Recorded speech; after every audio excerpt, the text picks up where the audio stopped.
tanda husnul khatimah. Orang yang husnul khatimah itu irqul jabin.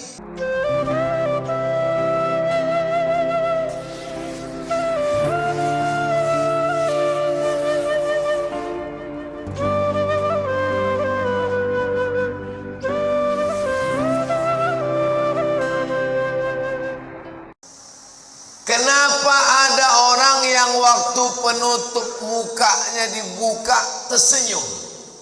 Kata Ustaz Somad, mati itu sakit. Kenapa ada orang yang mati tersenyum? Karena sebelum dia mati, malaikat mengepakkan sayapnya. Lalu di sayap itu dia sudah menengok tempatnya di surga. Begitu nampaknya tempatnya di surga, tersenyum dia. Saat dia tersenyum itulah malaikat mencabut nyawanya. Maka ada yang mengalahkan sakit. Yang mengalahkan sakit adalah menengok tempat di surga. Mudah-mudahan kita termasuk orang yang menengok tempat kita sebelum kita mati. Ustaz Somad sudah pernah menengok tempat Ustaz di surga. Saya jangankan menengok tempat di surga, menengok tempat parkir mobil pagi ini pun tak tahu saya. Karena menengok tempat di surga itu nanti ketika kita mau sakratul maut. Masa iya Pak Ustadz sakitnya mati bisa dikalahkan? Itu logikanya begini, rasionalnya begini. Ibu habis melahirkan anak, sobek dagingnya, mohon maaf, sakit. Tak usah saya ceritakan sakitnya. Nanti kalau saya ceritakan ibu-ibu, alah macam pernah aja Ustaz itu. Ibu sedang terbujur sekarang di rumah sakit. Baru saja disobek dokter kulitnya. Koyak mengeluarkan bayi. Tak lama kemudian datang bidan membawakan bayi. Lalu ibu pun menggendong anak itu. Ibu senyum atau tidak? Senyum. Yang saya tanya, sakit atau tak sakit? Inilah hebatnya. Ibu yang saya tanya, bisa pula bapak itu merasakan sakit. Kan memang cinta sejati lah orang. Ibu itu baru saja melahirkan anak, nyawa taruhannya, koyak dagingnya. Tapi menengok anak tersenyum dia. Begitulah mati itu. Sakit. Tapi sakitnya kalah. Kenapa? Karena menengok tempat di surga. Ditunjukkan Allah. Itu salah satu tanda husnul khatimah. Orang yang husnul khatimah itu irqul jabin. Irqul jabin berkeringat jabin di atas kening atasnya. Kenapa? Kenapa orang yang mati husnul khatimah itu berkeringat di atas jabin ini? Karena malu. Biasanya orang kalau malu kan merah wajahnya karena tersipu malu. Maka orang yang meninggal menengok tempatnya di surga, malu dia karena amalnya tak seberapa. Aku amalku rasanya tak seberapa. Kenapa besar kali balasan yang kau kasih ya Allah? Maka salah satu tandanya adalah irqul jabin, keluar macam keringat kecil di atas. Tapi jangan pula gara-gara ini biar supaya suami ibu disangka husnul khatimah, begitu mati langsung semprotkan air ke keningnya. Itu tak usah dibuat-buat. Serahkan aja kepada Allah Subhanahu wa ta'ala. Ini yang saya sampaikan ini menurut hadis-hadis yang sahih. Supaya kita bersiap-siap. Maka jangan lupa berzikir. Zikir ini banyak kali Pak Ustaz. Kata guru saya Syekh Umar Al-Ma'ruf Ali. Dia keturunan dari Syekh Muhammad Tayyib. Syekh Muhammad Tayyib ini murid langsung dari Syekh Muhammad bin Abdul Karim Samman dari Madinah. Kata dia, Abdul Somad, kalau kau payah memilih-milih zikir yang banyak, kau amalkan aja 3. Yang pertama istighfar, yang kedua solawat, yang ketiga la ilaha illallah. Istighfar itu membersihkan cawannya.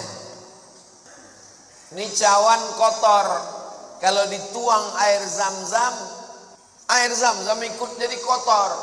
Bersihkan dulu, membersihkan cawannya dengan istighfar. Astaghfirullahaladzim, astaghfirullahaladzim, astaghfirullahaladzim, astaghfirullahaladzim, astaghfirullahaladzim.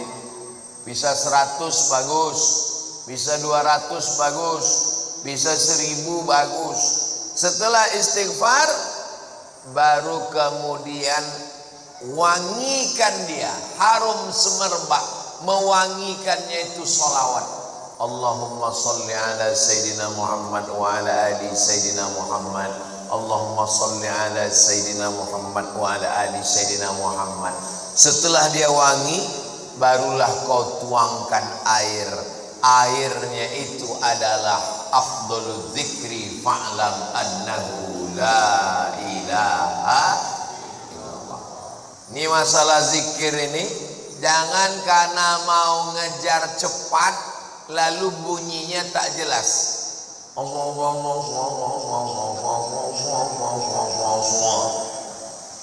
Astaghfirullahaladzim, astaghfirullahaladzim, astaghfirullahaladzim.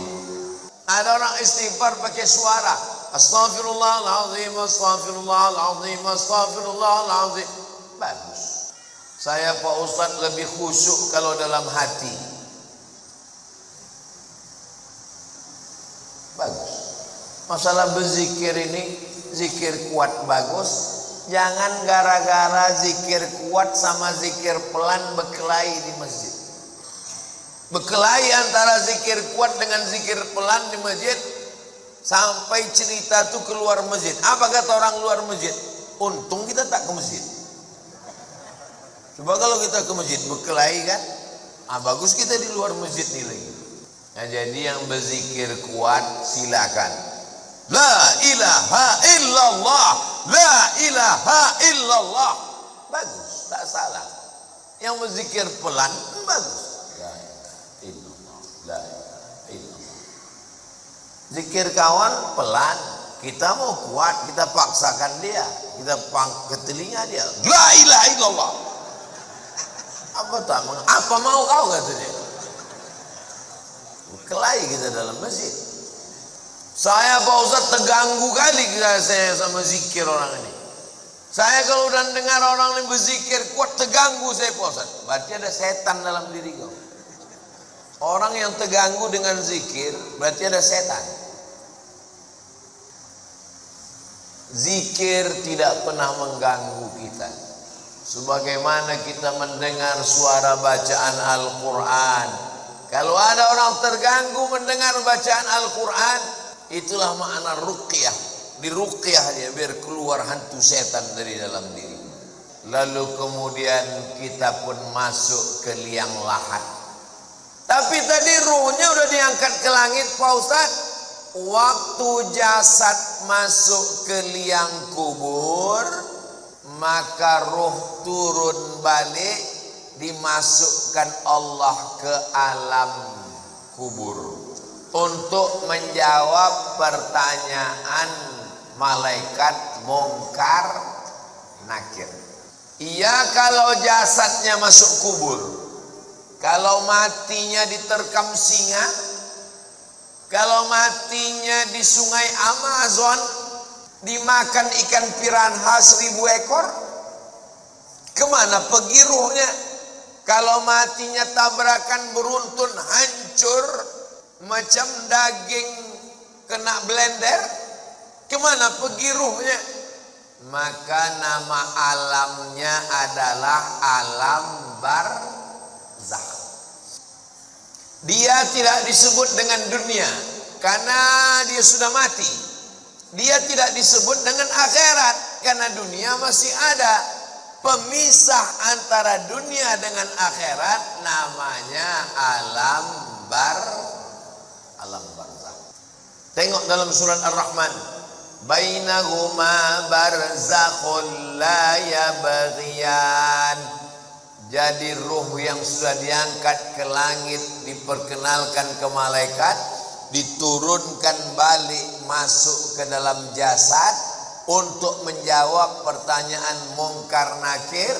Setelah itu ruh dalam genggaman kudrat iradat kuasa Allah Subhanahu wa ta'ala, maka ruh menantikan amal yang mengalir. Apa yang perlu kita siapkan? Yang perlu kita siapkan yang pertama, ilman 'allamahu wa nasyara. Ketika di alam barzakh disebut alam kubur, yang kebetulan ada kuburnya. Kalau kebetulan tak ada kuburnya, alam barzakh, mati hanyut, mati tabrakan, mati hilang, maka alamnya alam barzakh. Selama di alam barzakh itu, apa yang mengalir? Yang pertama mengalir adalah ilman 'allamahu wa nasyara. Ustadz Marsofwan ceramah, ada program subuh. Apa namanya Ustaz? Pejuang Subuh Nongsa. Dilanjutkan oleh anak-anak pejuang Subuh Nongsa. Mengalirlah pahalanya ke beliau. Bang Hardi Hud, dosen sampai ke Indragiri Hilir, dosen sampai ke Sungai Guntung, mengajar ke sana kemari, mengalirlah pahalanya. Ustadz, tapi kami ini tak ustadz, kami ini bukan buya, kami ini bukan profesor Pak Ustadz. Ilmu apa yang mengalir? Bapak jangan lupa ajarkan Al-Fatihah ke anak. Ibu ajarkan Al-Fatihah ke anak. Saya hatam alif-alif, hatam Quran, guru pertama saya emak saya.